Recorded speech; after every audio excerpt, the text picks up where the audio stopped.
estaremos dando início à apresentação do romance Niket, uma história de poligamia, escrita por Paulina Tiziane.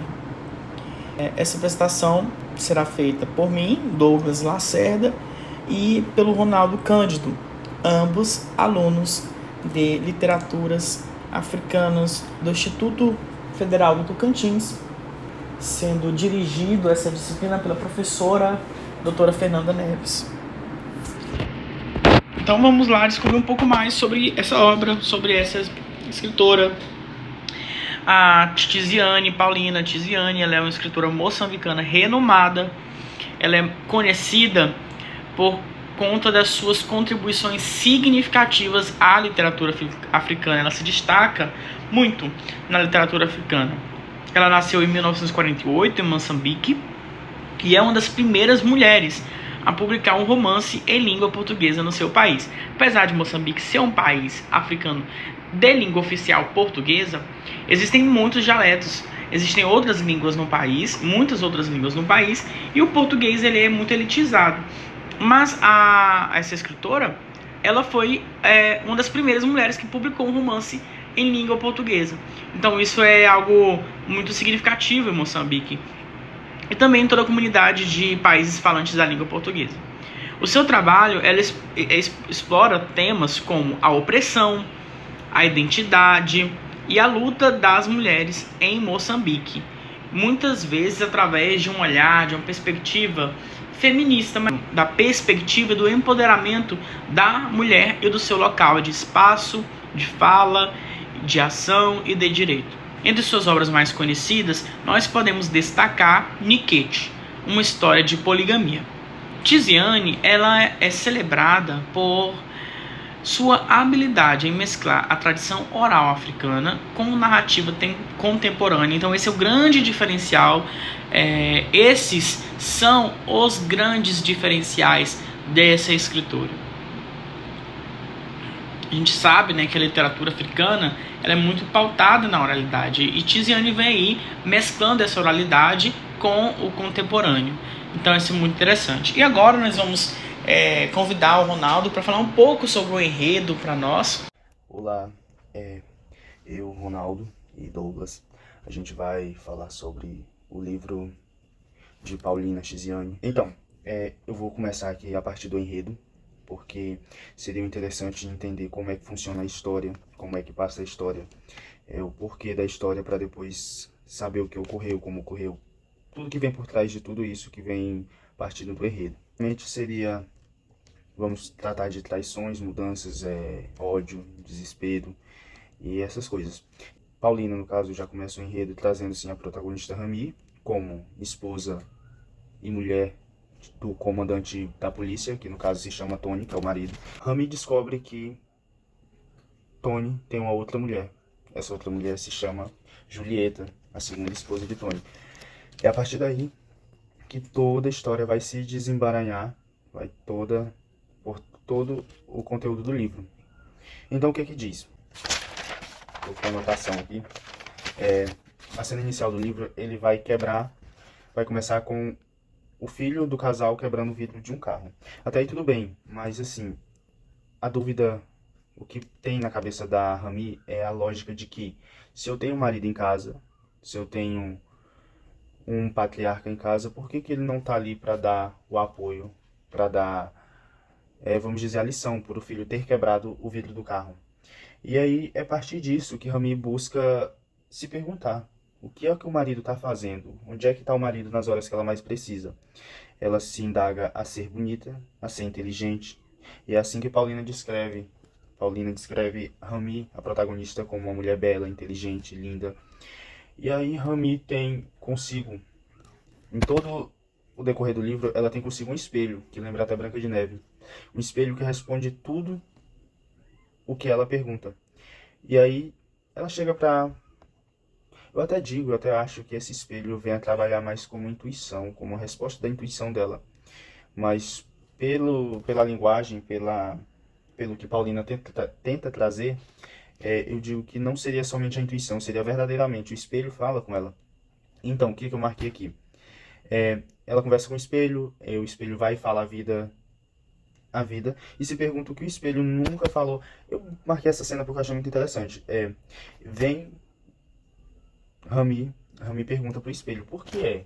Por que é? Se eu tenho você esse tempo todo, sou casada há tantos anos com fulano, e por que que você só veio falar disso agora, que você fala comigo e tudo e tudo? E o espelho responde que não era necessário. A necessidade é agora e tudo, necessidade por o que está acontecendo no momento, que até então ela só duvida. Então, ela descobre essa Julieta, o romance começa todo aí a partir do momento que ela conhece essa Julieta, e ela vai atrás da Julieta para conversar e ver o que está acontecendo. Chegou no espelho, o que que meu marido tá tendo, o que que tá faltando, o que que tá acontecendo que eu não tô tendo um clima bom com meu marido. E aí o espelho vira pra ela e fala, ele tá tendo outra mulher. E aí é aí que ela descobre onde fica a Julieta, quem é a Julieta e tudo assim. Vai atrás da Julieta, vai defender, vamos dizer, o relacionamento. E com isso apanha de Julieta. E vamos dizer que acontece várias discórdias assim no momento. E no momento dela apanhar, pensar assim, tô apanhando, ela parou e pensou, o que é que tá acontecendo? O que é que ela tem a oferecer que eu não tenho?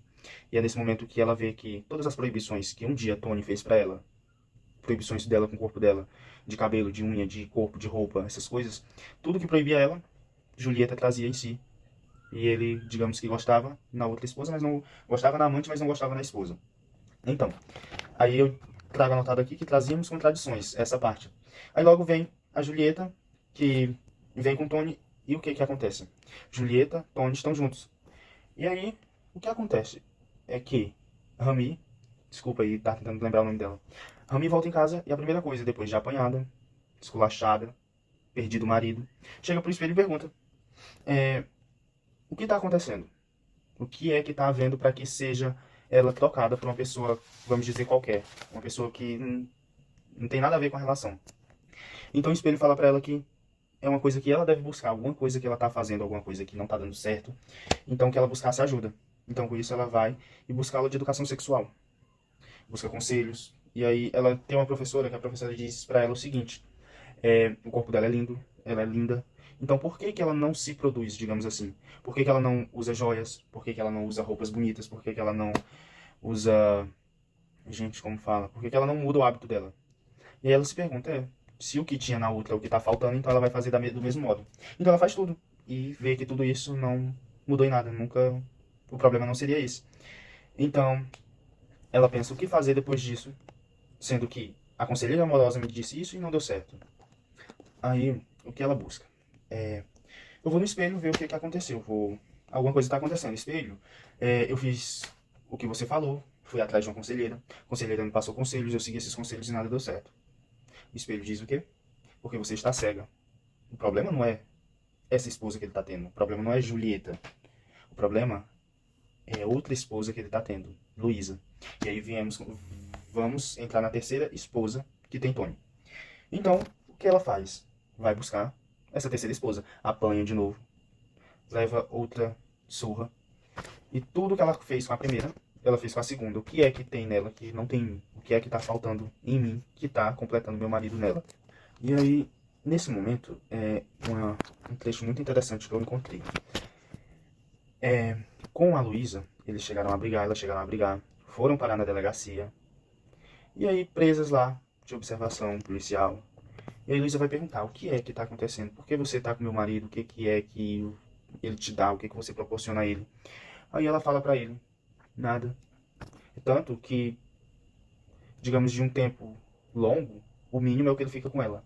Aí ela pensou, se fica o mínimo com ela, com a outra e fica comigo, o que que tá acontecendo? E é aí que Luísa libera pra ela uma informação, digamos assim, gravíssima, de uma quarta mulher, que vemos aí, a Sally, a quarta esposa de Tony. Aí até aí tudo bem. Eu tô seguindo assim mais alto porque vamos mais no que é o contexto da história. E aí, o mais interessante é que tudo acontece no mesmo âmbito. Ela vai lá, briga com todas e todas batem nela. E aí ela vai na Sally. O que é que tá acontecendo? Peia, peia, peia. E aí, pela Sally, descobre que tem uma quinta esposa, que é Suelé. Suelé é uma quinta amante de Tony. E o que mais intriga é ela buscar tanto amor ligada ao Tony, que ela descobre que... Aliás, ela não descobre. Ela busca dizer que se o problema não tá dando certo, então o problema é com ela. Alguma coisa tá acontecendo. Então ela vai em curandeiros, Primeiro ela foi em conselheira, agora ela vai em curandeiro ver o que tá acontecendo, ver se consegue um chá, uma magia ou algo desse tipo, pra ver se desenrola esse amor que ela tem.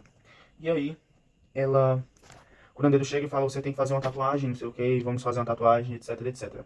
Tá lá ela fazendo a tatuagem, linda, maravilhosa. E aí, o Tony, quando chega na casa dela, porque já dá pra ver que não é tanto tempo em casa, porque tem outras esposas. Quando chega em casa, a tatuagem ainda não cicatrizou, ainda tá se curando. E o que que ela faz? Digamos que cada pergunta, cada gesto de carinho e de amor, ela respondia com ódio, essas coisas, tentando retirar ele para que ele não a desejasse nua, vamos dizer assim, pra ver a tatuagem. E aí, conseguindo afastar a Tony, ela descobriu uma coisa, parou para pensar e falou, esse marido não é só meu mais, eu não vivo uma monogamia, eu vivo uma poligamia. Então é isso aí.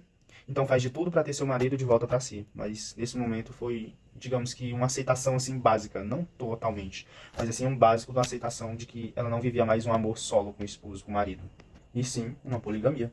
Então a gente tem Rami como esposa, temos Julieta, a segunda.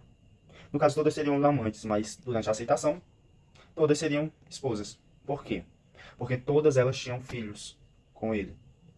Rami tinha 5, Julieta 6, Luísa 2, Sali 2, Suelé, em algum momento eu esqueci, não consegui anotar, mas enfim. Tem a Suelé. E por último, temos a Mauá. Mauá que era uma criança, seus 17, 18 anos, por aí. E por esse motivo não tinha filhos, porque era uma criança. Então, o que acontece daí pra frente? Vai procurar sua mãe, Rami vai procurar a mãe, vai procurar pai, o que que tá acontecendo? E aí, sua mãe e seu pai, todos, digamos que apunhalam ela, porque se não tá dando certo, a culpa é sua, Rami. O marido, quem dá as rédeas é você, se você não tá dando as rédeas, a culpa é sua, você tá fazendo de errado. Então a Rami vai, o quê? Fazer o quê? Mais uma vez, criar intriga entre as suas mulheres, no caso as mulheres de Tony e ele, certo?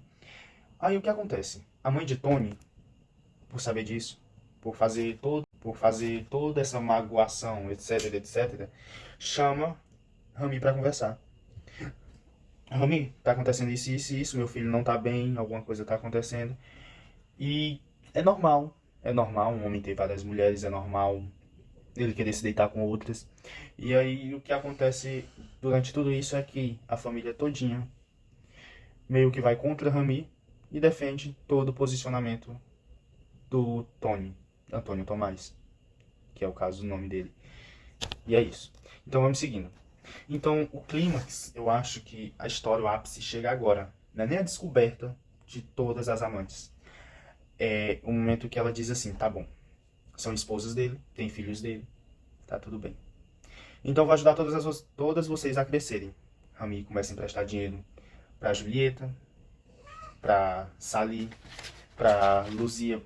Sai emprestando dinheiro, vamos. Comecem a viver suas vidas, aumentem seus patrimônios, essas coisas. E aí começa viver essa poligamia juntas, uma ajudando a outra e todas crescendo financeiramente. E aí, uma vira pra outra e fala assim, já que vamos ter que todas dividir o mesmo marido, então que seja todas uma semana cada uma. Cada uma fica com uma semana pra ele. Tudo bem, até aí tudo bem. Mas, uma delas, digamos assim, hoje é a semana de fulana. Fulana chegou na semana dela e descobriu que o marido tava desanimado. E nesse desânimo é aí que ela percebe um fio de cabelo diferente na roupa do marido, que não combina com nenhuma das mulheres. Ou seja, uma nova esposa. Descobre uma nova pessoa na vida do Tony. E é aí que todas ficam abismadas com tudo isso. Que no caso, se não me engano, seria a sexta mulher. Sexta mulher. Com a sétima. Desculpa, me perdi, mas enfim. Mas estaremos aí como sexta mulher, que no caso é a Eva. Temos a Eva. E aí, diferente de todas as outras, ela já vem independente. Ela é uma mulher branca. Uma mulher que foi casada. E o único, digamos, problema dela é que ela é estéril. Não pode ter filhos. Que isso é um problema. Problema para as outras por quê? Porque é uma mulher branca de diferente de todas as outras, que as outras são todas de pele negra, pele morenas. E aí chega uma agora e é branca. E ainda por cima estéril. Não tem filhos. Então isso meio que afeta todas elas. Porque, digamos que é um bônus. Um bônus pro Tony. E com tudo isso, o que é que acontece? Rami vai no espelho. Inclusive, toda essa trama, todo esse romance gira em torno desse espelho. A todo momento, todas as decisões, todas a partir do momento que ela descobre que esse espelho é falante, ela sempre busca saber o que é que o espelho tem de opinião. E o importante é que o espelho é realista. Digamos que ele é muito, muito, muito realista. Ele não tem isso de passar a mão, não tem isso de, amorzinho, não. Ele traz razão, digamos assim. E por tudo isso que aconteceu, toda a intriga, ajudar as outras a se evoluírem, intrigar com a Eva, Tony se zanga com Rami e pede divórcio. Pede que os advogados de Tony vá e assinar todas as palavras de divórcio, etc, etc. Só que Rami se nega. Rami não quer terminar o divórcio, não quer pedir o divórcio, não quer aceitar o divórcio, no caso. Não quer terminar o seu relacionamento com o Tony. Normal, até aí tudo bem. Um dia lá, o que aconteceu? Rami, tranquilamente, passando na rua, alguém foi atropelado. Alguém foi atropelado ali, um homem foi atropelado. Até aí tudo bem. Passou um dia, cadê Tony? Não encontrou Tony. Rami foi na casa da esposa Julieta. E cada uma foi se juntando, todas as esposas se reuniram e falaram: cadê Tony? Tony não apareceu aqui, Tony não sei o que, não sei o que. E aí que descobre que o homem atropelado era Tony. Até aí tudo bem. Tony morreu. Todas chorando, todas se lamentando: meu marido morreu, o que seria agora, não sei o que, não sei o que. Até o momento do velório, do sepultamento, que não poderiam ver o corpo. Mas se morte é essa que eu não posso ver o corpo do meu marido, que morte é essa que eu não posso saber, não posso reconhecer. Eu sei de todas as linhas corporais que ele tem e eu não posso ver o corpo dele. Essa é uma trama, uma intriga que tem no texto, que eu acho que também já segue ao ápice de tudo isso. É a partir daqui que, vamos dizer, que se inicializa a finalização de todo esse contexto. Tá certo? E o que acontece? Em algum momento ali da história, Rami consegue ver o corpo e confirma que não é o marido, não morreu. E aí começaram a brigar por herança. Rami e Julieta eram as principais por ser a primeira, a segunda e a que tinham mais filhos com Tony. Eram as, digamos, as únicas que teriam direito à herança. Tudo certo até aí. Até então, Tony tá morto. Rami é a culpada da morte dele porque os pais do Tony viram pra ela e falam: você negou o divórcio, por isso atordoou e ele morreu. A culpa é da Rami pela morte do Tony. E aí, Eva aparece no velório.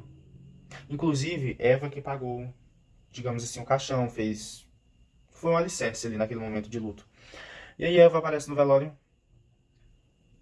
Apesar dela ter pago o caixão, ela pagou o caixão e foi no velório. Chegando no velório, todo mundo chorando, todo mundo lamentando.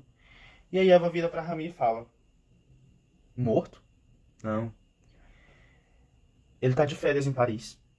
Mandei ele, eu mesma comprei a passagem, eu mesma levei no aeroporto, eu mesma. E aí Rami tira a certeza. Viu o corpo, não é o marido. E tem uma mulher que disse que foi pra Paris. Tá bem, tá tirando a férias, tá tirando tempo. Só que aí Eva diz uma coisa: foi pra Paris com outra mulher. É aí que surge a sétima mulher. Eu acho que é a sétima, porque é tanta mulher. Mas enfim. E aí surge essa outra mulher. Tudo certo até aí. Mas com a cultura, com todo o ritual a seguir, digamos assim, se Tony morreu, a esposa de Tony tem que falar na linguagem assim bendita, tem que transar com o irmão de Tony. Tony morreu, a esposa tem que transar com o irmão. Até aí tudo bem. Transa com o irmão. Deixa eu lembrar a palavra. Cutinga. É um ritual chamado Cutinga, onde a esposa vai transar com o irmão do falecido, a esposa viúva vai transar com o irmão do falecido. E é isso. Transa, tem tudo isso, acontece tudo isso acontece. E o outro volta de Paris. Volta tranquilamente. Eu precisava de um tempo, voltei. Só que o que ele não imagina é que essa morte que foi manjada, categorizada e criada e burlada pelos pais dele mesmo, saiu de férias, não avisou ninguém. Os pais pegaram e falaram: fulano morreu.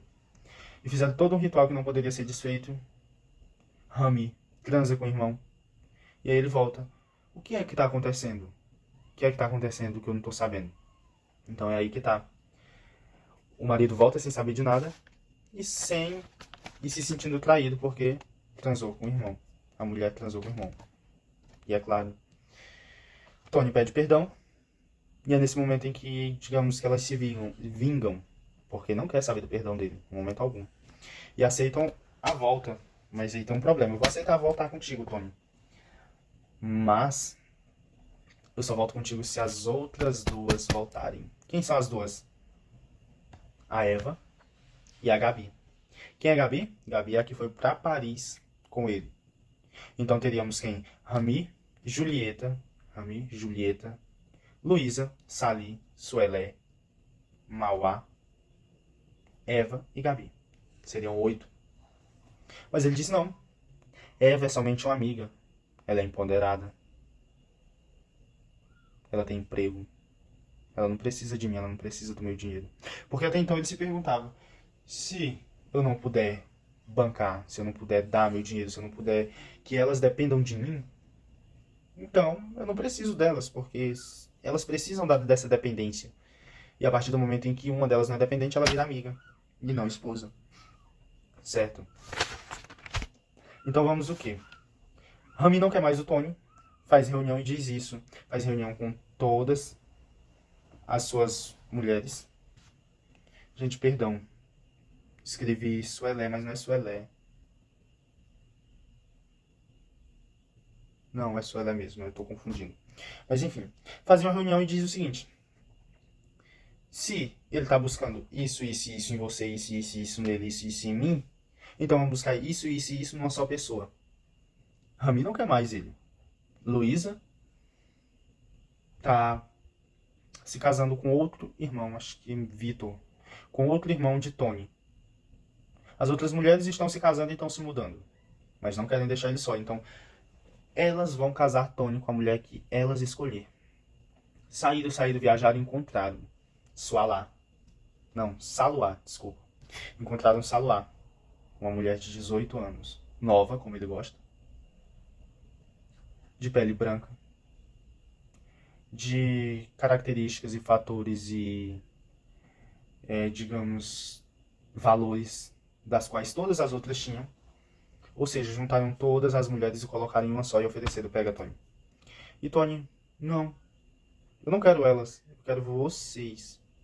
E ninguém ligava mais pro que o Tony queria ou deixava de querer. Então todas elas se casando, vão embora. E o pior, levam Saluá. Por quê? Porque ele não quis Saluá, então levam ela de volta. E fica quem? O começo da história. Rami e Tony. Só os dois. Passa algum tempo, Rami tá grávida. Tony não sabe se fica feliz, não sabe se fica triste. Mas eu me lembro que ele vira pra Rami e fala: não me decepcione, não me deixe triste. Alguma coisa desse tipo. Mas que ela falasse pra ele que o filho era dele. E ela fala o seguinte pra ele: eu vou ter que te decepcionar, porque você me abandonou. Enquanto você foi passar de férias, eu tive que fazer a cutinga com seu irmão. E esse filho é dele. Então se encerra aqui o enredo. Rami é grávida do Levi, irmão de Tony. E Tony perde tudo. Perde as esposas, perde o amor, perde toda a condição que ele tinha nessa condição de ser um homem de várias esposas, um homem bem-sucedido, um homem policial, um homem das Forças Armadas, um homem caracterizado pela condição de ser, digamos,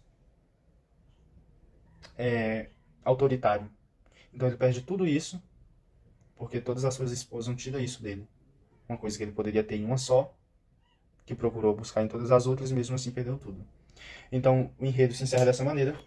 Um livro muito ótimo, um livro muito bom a ser lido. Então é isso, o enredo acaba por aqui. E vários outros fatores do livro, como enredo, tempo, essas coisas, vai ser dito pelo Douglas. Muito obrigado. E depois dessa excelente explanação sobre a história, sobre o enredo, eu vou continuar falando um pouco mais da análise literária, sobre tempo, espaço e outras informações pertinentes em relação à análise da obra, né? O tempo na obra, ele pode ser dividido em 4 principais tempos. O tempo linear, que diz respeito à evolução da vida de Rami e as mudanças em sua situação, é o primeiro tempo. O tempo psicológico, que reflete os sentimentos e os conflitos internos de Rami, revela aí o seu sofrimento, os pensamentos sobre a poligamia. Então, esse tempo que passa aí na mente. Temos também um tempo histórico e cultural, que diz respeito aos contextos da história da história em Moçambique, à época. Revela, então, normas sociais, culturais, que os personagens enfrentam, né?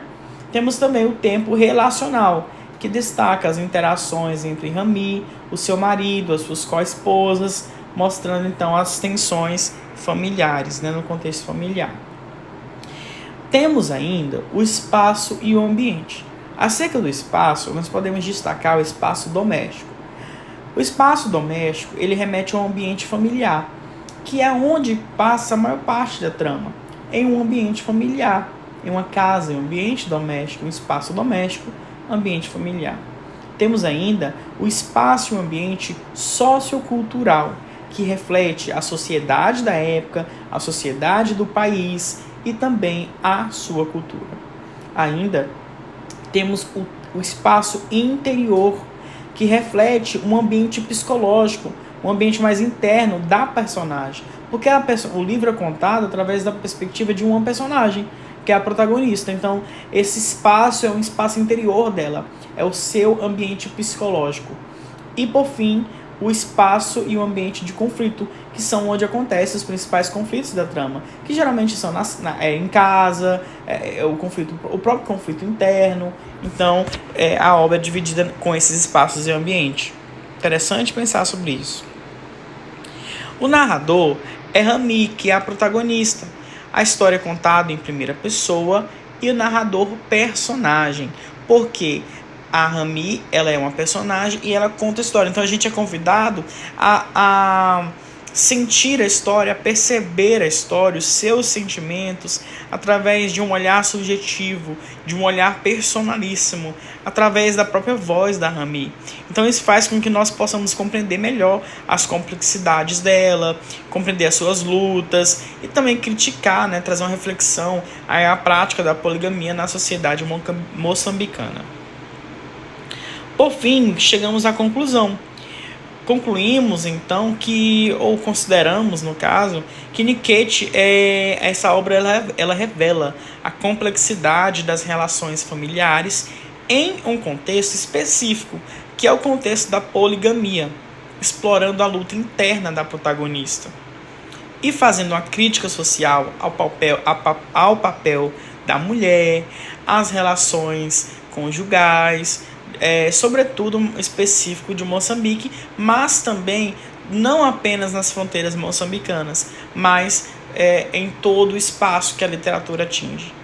Por fim, a narrativa íntima de Rami oferece uma crítica profunda à prática da poligamia e às normas sociais. Então, é algo que a autora ela se destaca muito. Inclusive, ela foi muito criticada por essa obra. Ela foi muito criticada por falar de poligamia. E ela mesma se defende. Ela fala que falar de poligamia não torna ela uma mulher que executa a prática poligâmica, né? Então, ela foi muito criticada. Outros autores falaram para ela, né, que uma mulher não poderia estar falando disso, né, que uma mulher não poderia estar, que a literatura não cabe o feminismo. Então ela sofreu, mas ela permanece fazendo críticas sociais às normas sociais. E isso reflete, então, a sua resiliência enquanto mulher, enquanto negra, e a busca de autonomia dentro de uma estrutura opressiva, né, que a autora se encontra, e não apenas a autora, mas também Rami, que é a protagonista. Então é muito interessante perceber essa intersecção entre protagonista e escritora.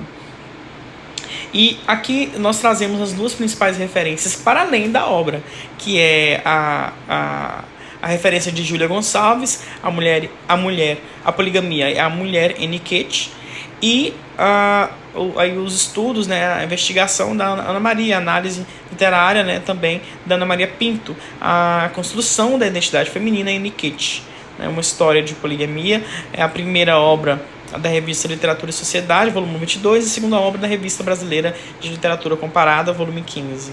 Muito obrigado, professora, que nós agradecemos em 4 idiomas. Obrigado em português, thank you, em inglês, gracias, em espanhol e canimambo, no principal dialeto que é falado na capital de Moçambique. Nós agradecemos, eu, Ronaldo, agradecemos a disciplina e agradecemos por essa oportunidade de conhecer um pouco mais da literatura africana.